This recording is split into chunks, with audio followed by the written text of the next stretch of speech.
Bonjour à tous. Merci d'être avec nous pour notre dîner causerie, qui est notre premier dîner causerie à Marie-Ève et moi. On va parler aujourd'hui sur l'heure du lunch, donc bon appétit à ceux qui sont en train de grignoter aussi sur le côté. On va parler de transition de carrière et de licenciement. Donc, comment est-ce qu'on fait pour mieux gérer et comment est-ce qu'on transforme finalement cette séparation en opportunité, que ce soit pour les organisations, mais aussi pour les gens qui vont passer à travers ces licenciements-là. Donc, le petit menu pour l'heure du lunch aujourd'hui ensemble.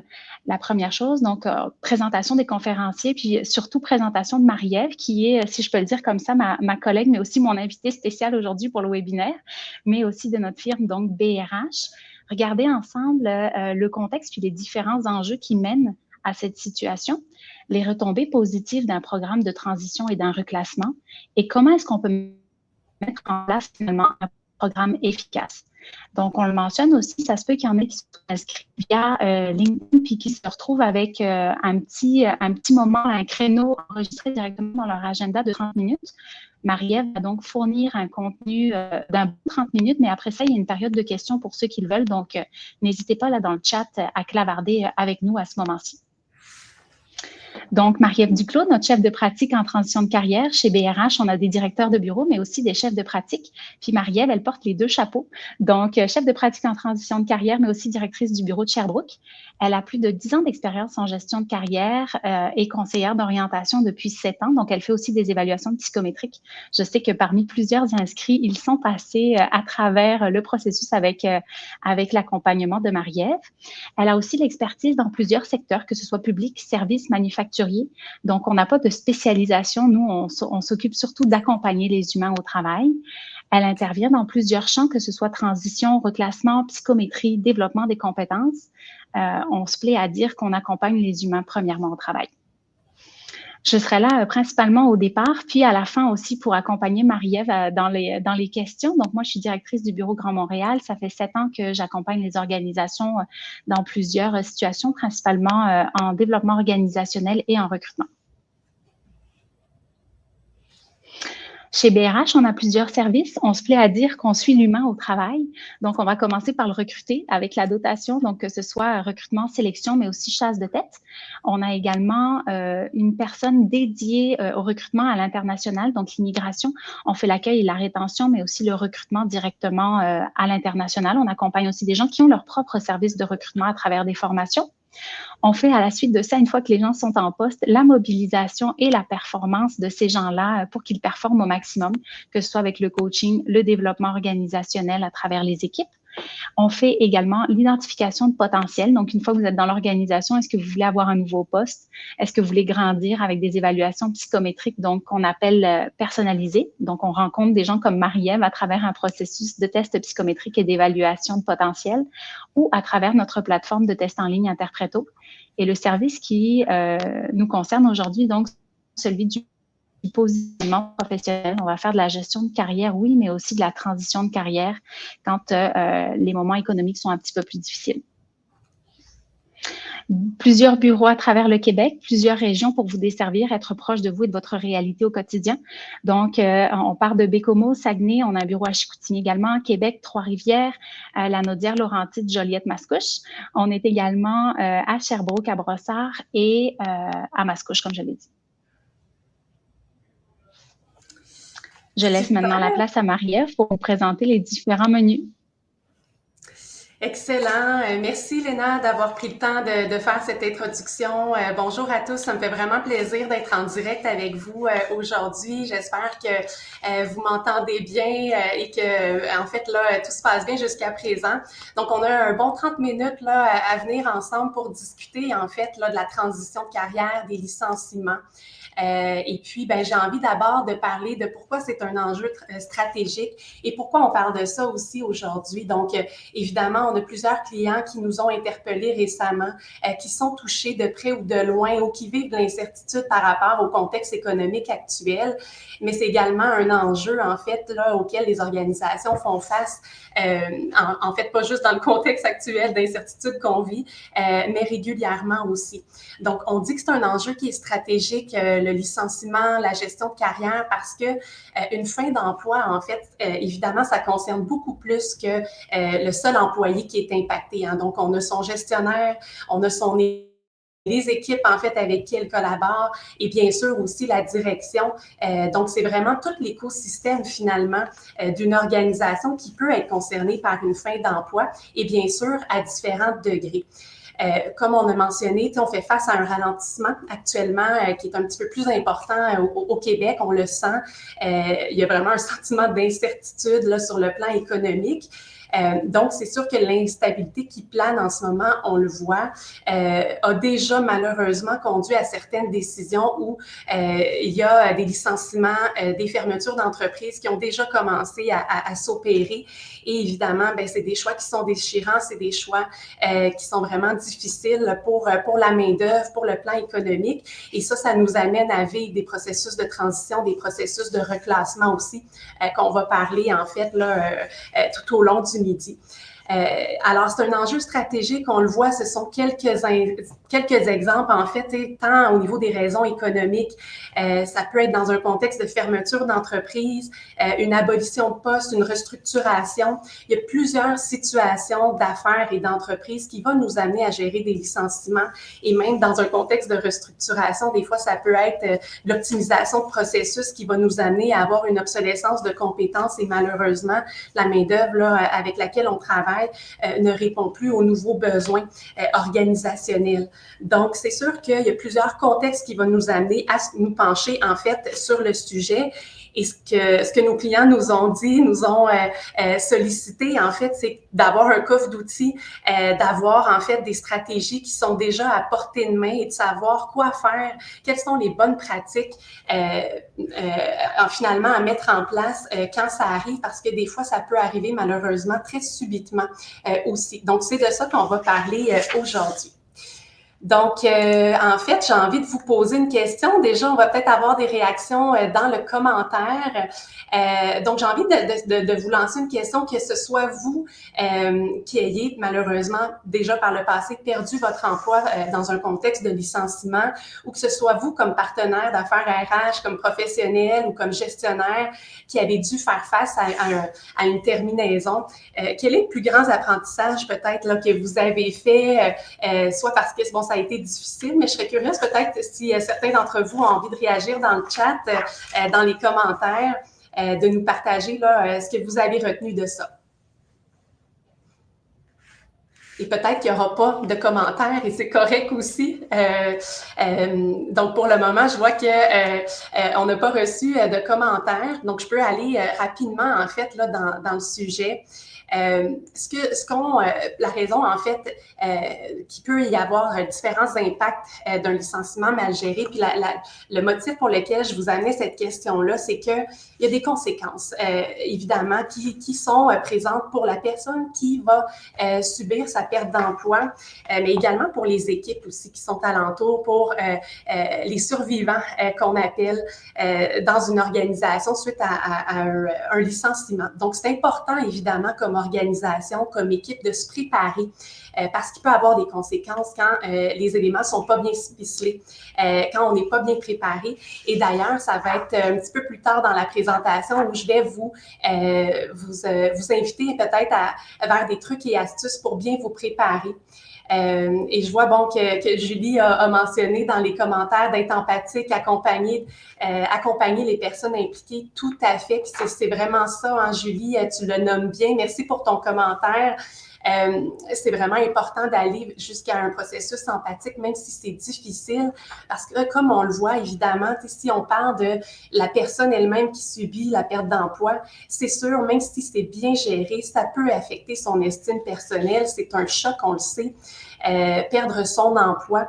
Donc, on veut vraiment le faire de façon humaine, de façon sensible aussi, pour vraiment aller capter tous les éléments puis préserver le plus possible. Et c'est en offrant, comme on va en parler tout à l'heure, des solutions et des outils comme, par exemple, un programme de transition, que ça va nous permettre vraiment là, de bien accompagner la personne.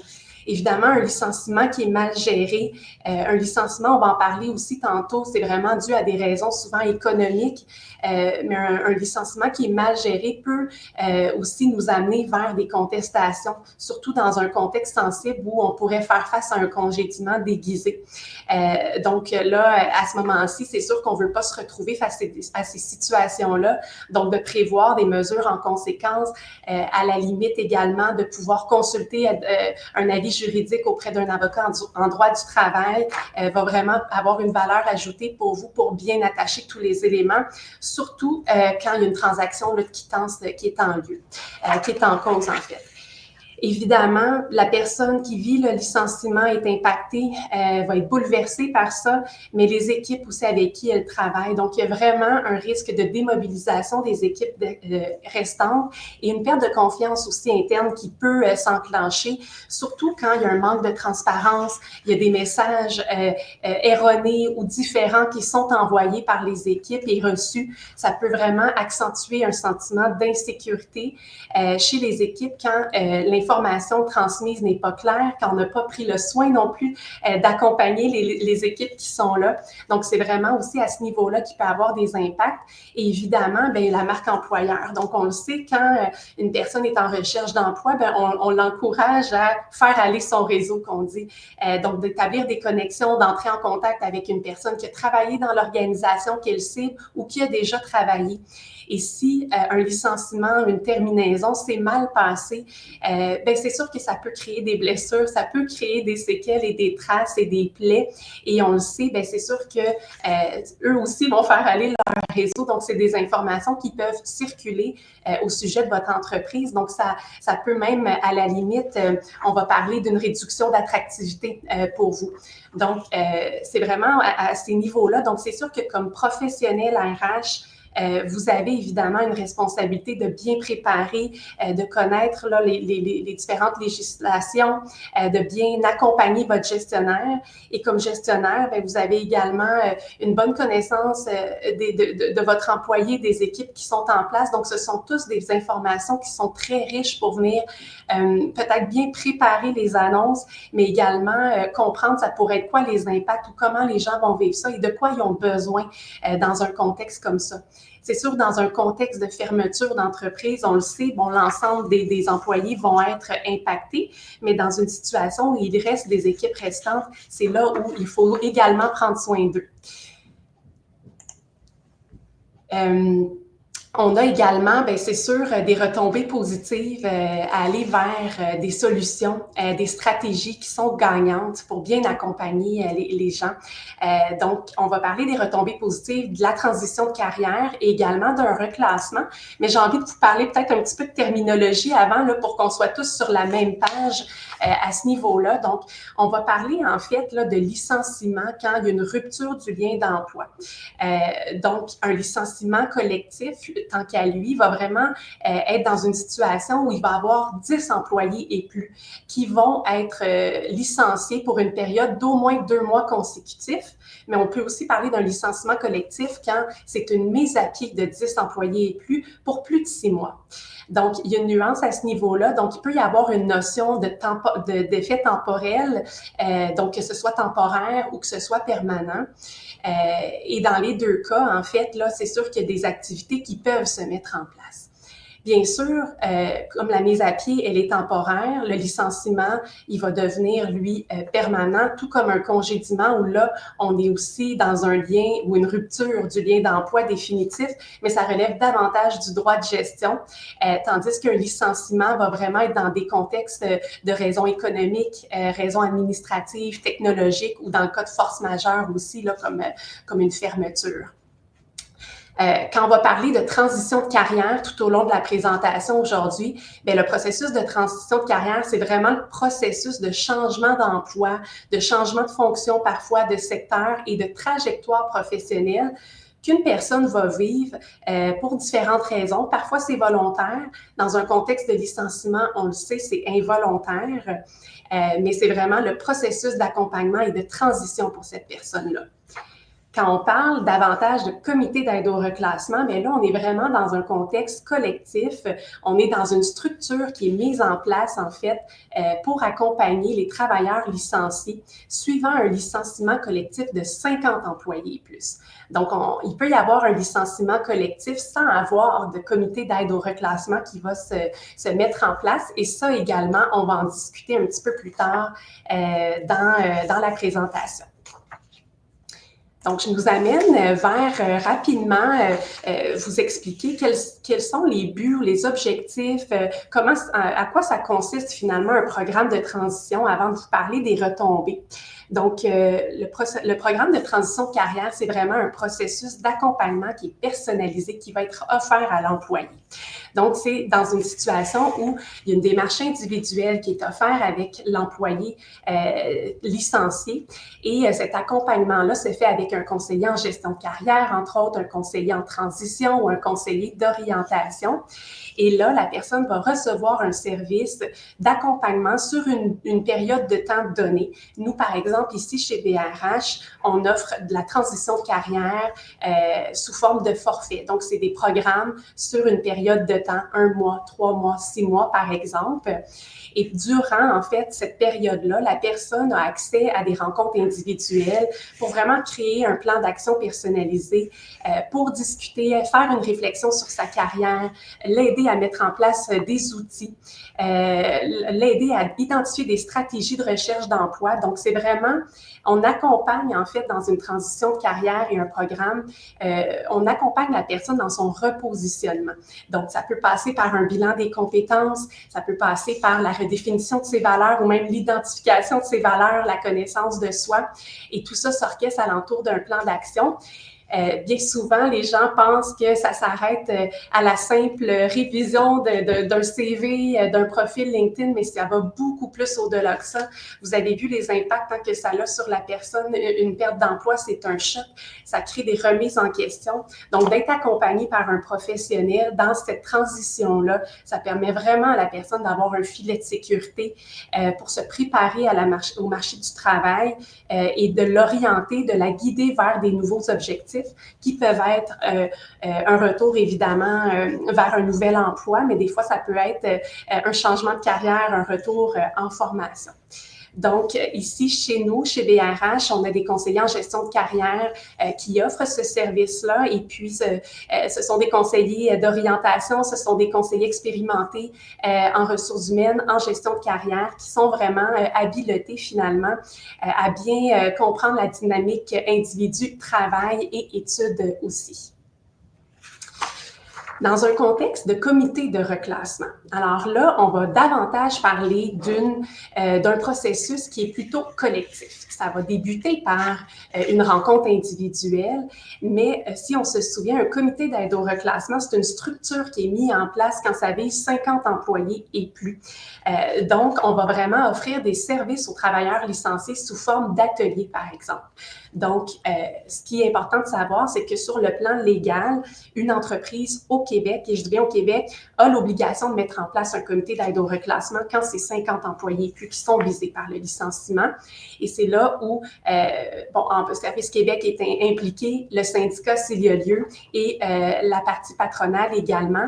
Et ça vise vraiment à aider les employés à se reclasser vers des nouveaux objectifs. Donc, il y a plusieurs acteurs qui sont impliqués dans un comité d'aide au reclassement.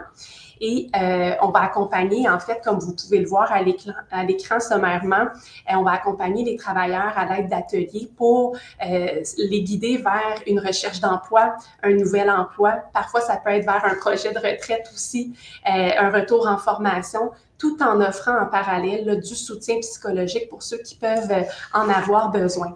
Donc, on va dispenser des ateliers qui vont aider les gens également, tout comme en transition, à optimiser leurs outils, à optimiser leur stratégie de recherche d'emploi, à se familiariser avec les employeurs. Et ici, chez BRH, c'est également une approche qu'on a et un service qu'on offre d'accompagner les organisations dans des comités d'aide au reclassement. Et puis, on a une formule de pouvoir accompagner les gens, en fait, tant en présentiel, en personne, que de manière virtuelle également. Alors, les fameuses retombées pour l'employeur, mais aussi pour l'employé, bien, c'est sûr, hein, vous avez vu, pour avoir compris en fait les impacts d'un licenciement qui est mal géré pour l'employeur, de mettre en place des outils comme la transition, de mettre en place en fait un comité de reclassement ou des ateliers de recherche d'emploi. Si vous êtes une entreprise qui licencie moins de 50 employés, mais plus de 10, en fait, pour vous, c'est vraiment une occasion, évidemment, oui, de préserver la réputation de votre marque employeur, mais également de contribuer à l'engagement, au moral des employés qui sont restants. Ça leur donne confiance que les employés, en fait, sont bien pris en charge. Également, ils peuvent savoir un peu à quoi s'attendre si ils ont vu des collègues qui ont bénéficié de soutien. Si jamais ils font face à une situation similaire, bien, ils vont avoir confiance qu'ils vont être accompagnés.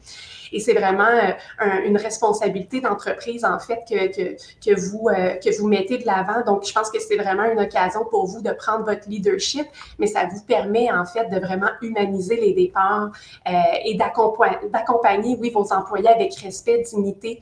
Donc, je lisais tantôt que Julie, dans les commentaires, nous mentionnait que d'être empathique, d'accompagner les personnes impliquées, bien, c'est également un sentiment pour vous comme employeur d'avoir offert et d'avoir été jusqu'au bout, en fait, de l'accompagnement des travailleurs. Évidemment, il y a beaucoup de retombées, extrêmement de retombées positives pour l'employé qui peut bénéficier d'un programme de transition. Assurément, la réduction du stress et du sentiment d'abandon, on le sait, l'employé va vivre un choc, va faire face à de l'inconnu. Donc, ça peut être très sécurisant pour lui de savoir qu'il y a un filet de sécurité, qu'il peut avoir accès à des trucs et astuces là, pour se mettre en action et pouvoir également parler de son expérience parce qu'il va vivre une amalgame d'émotions. On le compare souvent, en fait, à un deuil.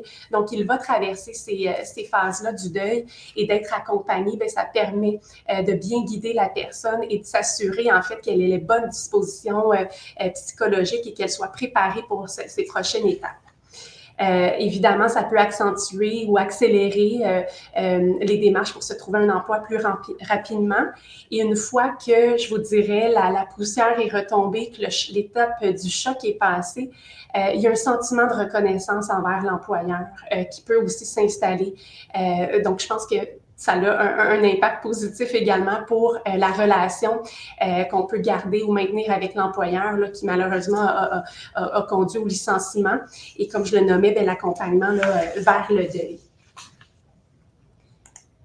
Comment on met en place efficacement un programme? C'est un bon bout d'informations sur lequel, en fait, j'avais envie d'échanger avec vous parce que, on l'a vu, malheureusement, il y a différentes situations qui ne nous permettent pas toujours, en fait, de mettre en place des conditions gagnantes, mais il y a une façon de pouvoir s'y préparer en étant à l'affût des bonnes pratiques. Donc, il y a plusieurs conditions de succès finalement qui sont recommandées en fait là, quand on a à mettre en place un programme de transition, quand on a à faire un licenciement ou qu'on a un licenciement plus individuel ou un licenciement collectif dans les deux cas. Ça passe d'abord par un bon plan de changement. Donc, si par exemple, vous savez que votre organisation va faire face à d'autres coupures en cours d'année, ça vaut la peine de réfléchir. Est-ce qu'on s'y prend tout de suite puis on le fait d'un coup? Est-ce qu'il y a d'autres décisions difficiles qui vont avoir à se prendre en cours d'année? Parce que faire faire un licenciement, annoncer un licenciement, ça crée beaucoup de sentiments d'incertitude et d'incompréhension et ça peut vraiment être bouleversant en fait pour les travailleurs. Donc, dans votre plan de changement, bien, avant évidemment de prendre toutes les décisions et de les ficeler, avez-vous vraiment analysé toutes les options qui étaient possibles pour vraiment minimiser les impacts, minimiser le syndrome du survivant, mais minimiser, c'est ça, les impacts chez les équipes restantes? Le plan de communication est extrêmement important, en fait. Qui on veut, vous devez penser, en fait, à qui vous voulez informer avant l'employé, qui est impliqué dans la gestion de ce licenciement-là, qui on veut informer après l'annonce du licenciement, qui va être impliqué également. C'est extrêmement important quand on annonce un licenciement vraiment de s'y préparer, mais d'être cohérent et d'être constant dans les messages qui vont être livrés, surtout quand ça implique différents départements. Donc, on veut s'assurer que les employés aient accès à tous la même information et on veut vraiment prévoir une cascade de communication également et d'avoir des messages clés qui sont les mêmes. Donc, la cohérence, elle est extrêmement importante pour venir éviter et diminuer le sentiment d'incertitude et d'ambiguïté. Évidemment, la préparation de l'intervention est extrêmement importante aussi. Donc, qui va être présent lors de l'annonce? Si, par exemple, vous savez, en fait, que la personne qui va être licenciée a des conditions particulières, pourrait vraiment avoir une réaction très émotive, très difficile, que la personne a peu de ressources alentour d'elle aussi, de vous être préoccupé, en fait, par le moment où elle va recevoir, en fait, cette annonce-là. C'est très important, là, comme équipe, en fait, comme organisation, que vous prépariez votre gestionnaire, que vous soyez préparé ou même de penser à être deux pour cette annonce-là et de peut-être même prévoir l'éventualité d'avoir un consultant, un partenaire externe pour une prise en charge. Donc, ça, c'est également une avenue chez DRH qu'on prend, donc d'offrir un support le jour de l'événement.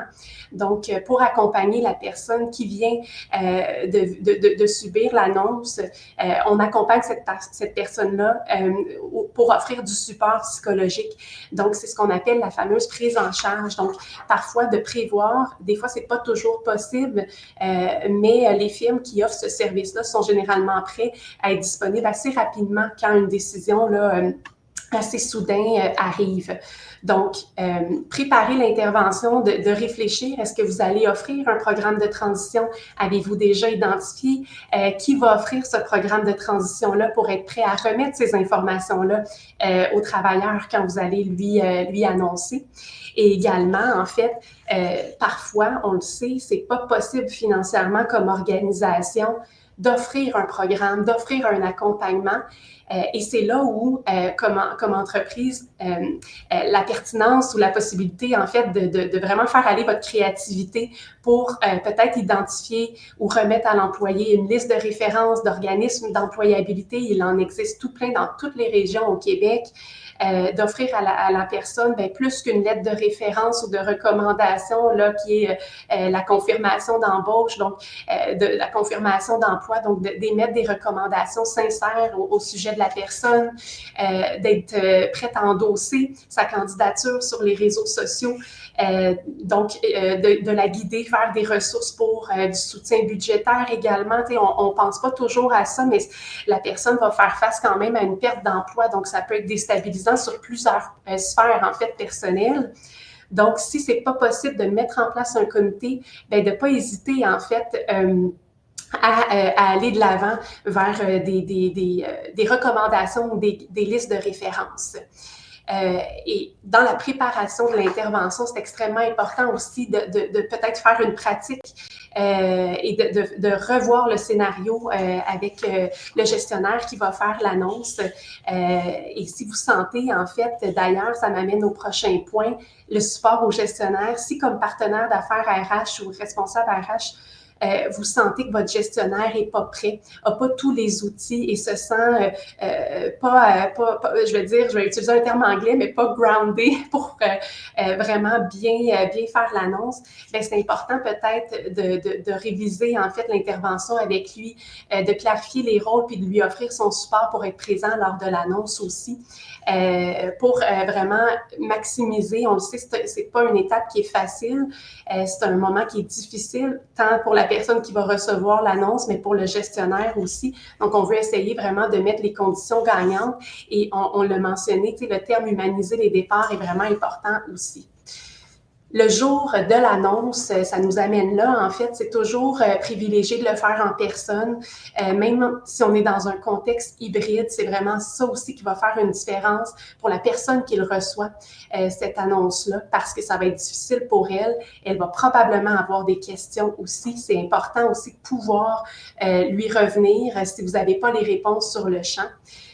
Évidemment, on va souvent recommander, puis c'est un commentaire que nos candidats ou nos clients nous mentionnent souvent, ça a été fait rapide, ça a été fait très brièvement.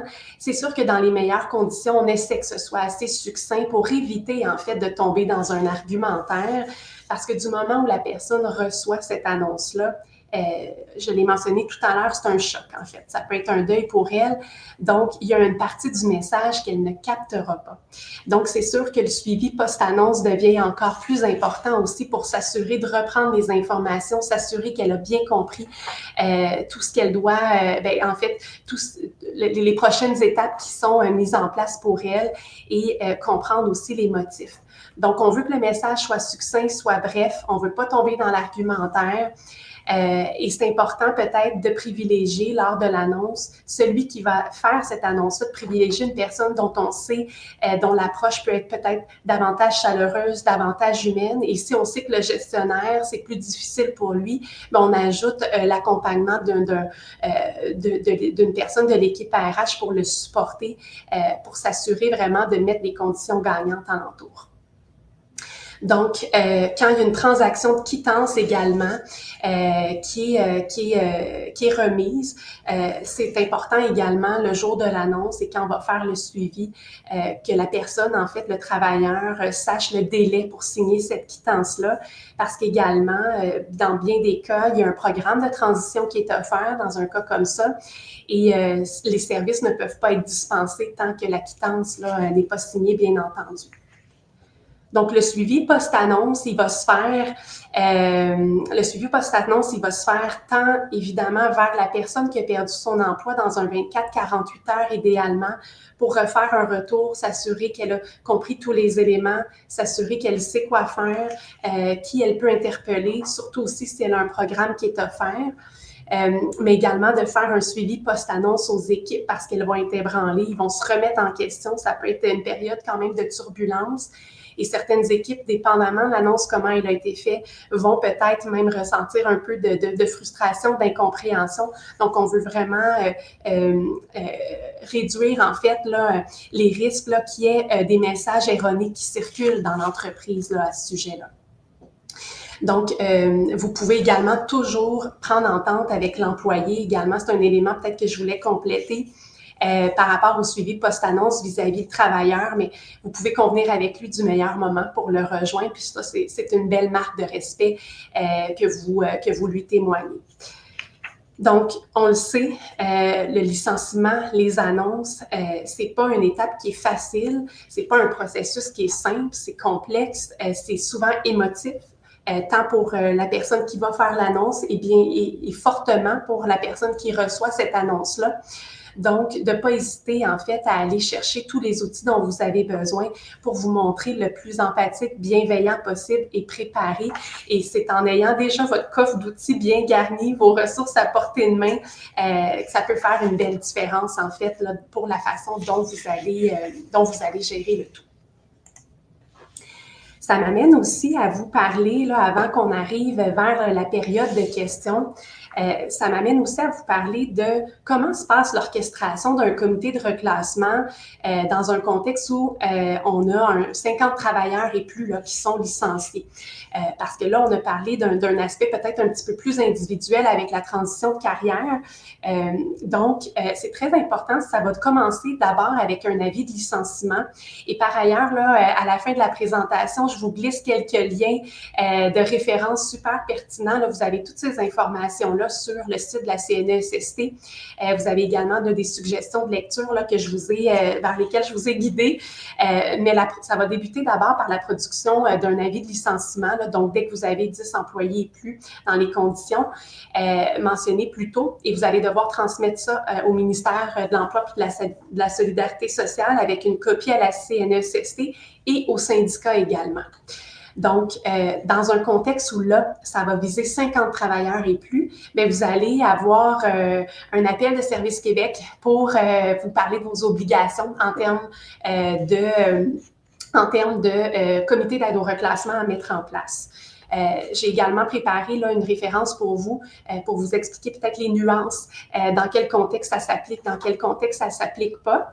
Et par la suite, bien là, il va y avoir le choix également d'une firme comme BRH pour vous accompagner dans la mise en place de ce comité-là. Suite à ça, les travailleurs vont être convenus, en fait, conviés à une assemblée d'information où souvent Service Canada va être là pour leur expliquer les mesures au niveau des demandes d'assurance emploi, Service Québec pour la portion du comité de reclassement et la firme pour bien expliquer aux travailleurs quels sont les ateliers, les services auxquels ils ont droit dans le comité d'aide au reclassement.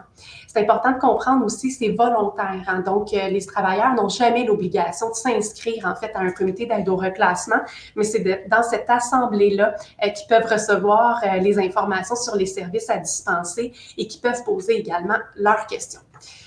Ensuite de ça, bien là, va s'enclencher là, les étapes actives d'analyse des besoins, donc les rencontres individuelles avec les travailleurs pour identifier les ateliers, les services dont ils ont besoin, ce qui va permettre à la firme d'établir un plan d'action pour savoir, bon, qu'est-ce qu'on doit dispenser? Est-ce qu'on a, les gens souhaitent majoritairement se trouver un emploi, la plupart des gens veulent refaire leur CV, certains d'entre eux aimeraient avoir un atelier sur l'utilisation des réseaux sociaux. Donc, ce sont quelques exemples juste pour vous mettre dans le concret, mais ce plan d'action-là permet en fait de le présenter au comité de suivi qui combine tous les acteurs, donc un agent de Service Québec, un représentant de l'employeur, un représentant des travailleurs et du syndicat s'il y a lieu, et le président coordonnateur du comité qui se trouve à être un membre de la firme là, externe qui dispense les services.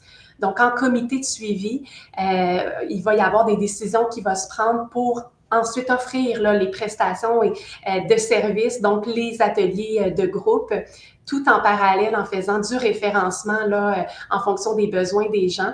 Et c'est comme ça que va s'échelonner en fait là, les activités. Donc, il va y avoir des suivis et généralement, un comité d'aide au reclassement là, peut s'échelonner sur quand même plusieurs mois. On a vu des comités là, qui peuvent aller facilement jusqu'à 6 mois, mais tout va dépendre aussi de la vitesse à laquelle là, les travailleurs se reclassent, se repositionnent.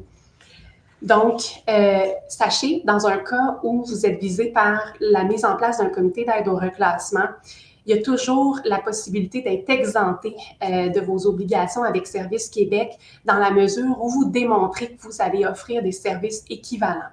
Donc, l'implication de Service Québec dans un cas de comité d'aide au reclassement, c'est sûr, amène un support financier. Donc, il y a un partage de coûts au niveau des services qui sont offerts.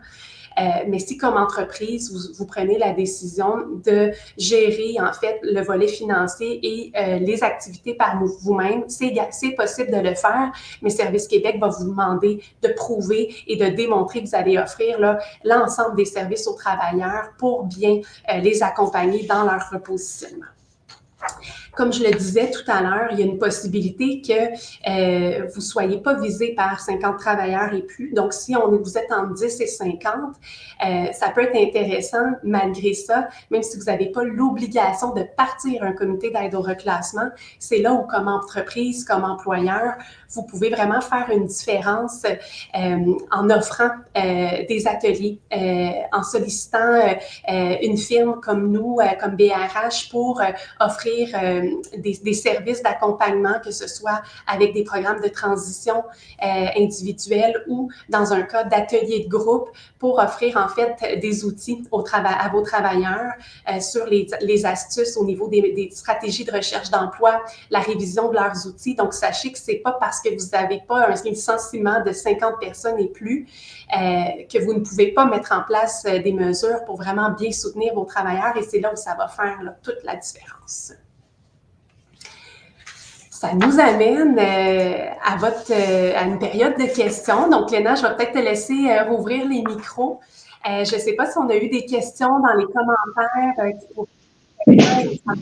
Oui. Est-ce que tu m'entends bien? Oui. Parfait. Donc, tu as eu une question dans le cadre d'un congédiement ou d'une abolition de poste. Est-ce que ce type de plan se fait pour tous les employés ou plutôt avec les employés qui ont plus de 2 ans de service continu? Oui. C'est une très bonne question. Il y a certains aspects là, que je vous inviterais là, à vous référer, c'est sûr, à la CNESST là, pour respecter évidemment tous les avis de licenciement. Donc, sur le site de la CNESST, vous avez en fait, en fonction de l'ancienneté des gens, vous avez les obligations, vos obligations légales à respecter. Donc, en fonction du nombre d'années d'ancienneté, vous allez avoir un nombre de semaines d'avis de licenciement à respecter quand dans un cas comme ça, où c'est une abolition de poste. C'est sûr, dans un contexte de congédiement, ça peut être un petit peu plus sensible. Donc, ça, on pourrait en discuter là, en individuel. Et il y a certaines... des fois, c'est là où l'avis juridique va venir compléter, en fait, là, la préparation de votre dossier. Mais quand les choses sont bien ficelées, oui, il y a des services, il y a des types de plans qui peuvent s'offrir. Dans un contexte, par exemple, où un employé aurait 3 mois de service, moins de 3 mois de service continu, bien là, à ce moment-là, je pense entre autres dans un comité de reclassement, ces travailleurs-là ne sont pas visés par les services. Donc, vous n'avez pas l'obligation de l'offrir, mais comme employeur, c'est là où c'est à vous d'évaluer, de juger, au-delà de la législation puis de vos obligations légales, c'est à vous d'évaluer si vous souhaitez aller un petit peu plus loin pour vraiment offrir tous les outils à la personne.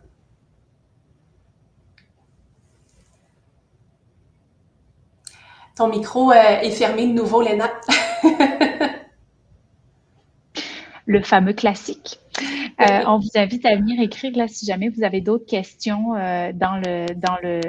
directement dans le clavardage.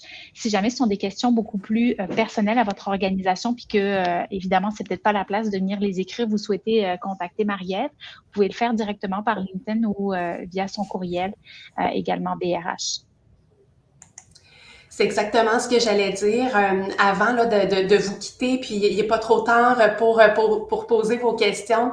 Je vous glisse ici quelques liens de référence, en fait, et vous, si vous n'avez pas le temps de les noter, vous pouvez me faire une demande de relation sur LinkedIn là, ou me contacter directement. Donc, c'est sûr, sur notre site BRH, on a de l'information qui est disponible au niveau de la transition du licenciement. Un guide qui est une belle ressource pour vous, c'est vraiment le guide des mesures et services d'emploi de Service Québec, où ça vous explique vos obligations et les situations d'exception là, dans un cas de licenciement collectif et de comité d'aide au reclassement. Vous avez également, n'hésitez pas à les consulter sur le site de l'Ordre des CRHA, le Carrefour RH regorge en fait là, de plusieurs articles qui ont été rédigés au sujet des licenciements et au sujet des licenciements collectifs. Donc, ça peut être des bonnes sources d'informations pour vous. Évidemment, le site du gouvernement du Québec, vous avez également là, de l'information sur vos obligations au niveau des licenciements collectifs, et assurément le site de la CNESST vous donne tous les liens, tous les avis, les informations sur vos obligations d'une part, mais également les liens et les fichiers, les outils, quand vous avez à compléter par exemple un avis, et les endroits, les adresses également à qui vous devez transmettre vos avis de licenciement collectif. Donc, c'est également une très bonne source de référence là, si vous souhaitez aller un petit peu plus loin avec ce qu'on a discuté aujourd'hui. Donc, je le sais que la transition, le licenciement, les terminaisons d'emploi, ça demeure, comme Léna le dit, des sujets qui peuvent être délicats, qui peuvent être sensibles. Donc, peut-être pour vous, vous aimeriez davantage me poser vos questions en mode plus individuel. Donc, je vous laisse mes coordonnées à l'écran, mon adresse courriel, ma ligne téléphonique directe également. Si vous avez des questions, n'hésitez pas à m'interpeller directement. Ça va me faire plaisir également si vous avez besoin d'avoir plus d'informations sur nos services d'accompagnement, que ce soit pour la prise en charge, l'accompagnement en transition de carrière, les activités de relocalisation et les activités de comité d'aide au reclassement. Donc, il y a cette possibilité-là, vous pouvez me contacter via là ou également là, via LinkedIn. Donc, ça nous amènerait là vers la fin déjà de notre webinaire. Je vous remercie. Je vois qu'on n'a peut-être pas d'autres questions qui ont été identifiées. Donc, je vais rester quelques instants si jamais certains là, souhaitaient là, rebondir sur les derniers éléments. Sinon, je vous remercie grandement de votre présence aujourd'hui. Je ne vous voyais pas, mais je suis certaine que vous avez été tous attentifs à la présentation. Puis, merci beaucoup aussi, Léna, là, de ta présence, en fait, là, pour m'accompagner dans cette expérience-là. Donc, on est vraiment très contents, BRH, d'avoir pu vous offrir cette présentation-là aujourd'hui. Ça va me faire plaisir de prendre un temps avec vous là, si vous souhaitez aller un petit peu plus loin là, pour ces thèmes-là.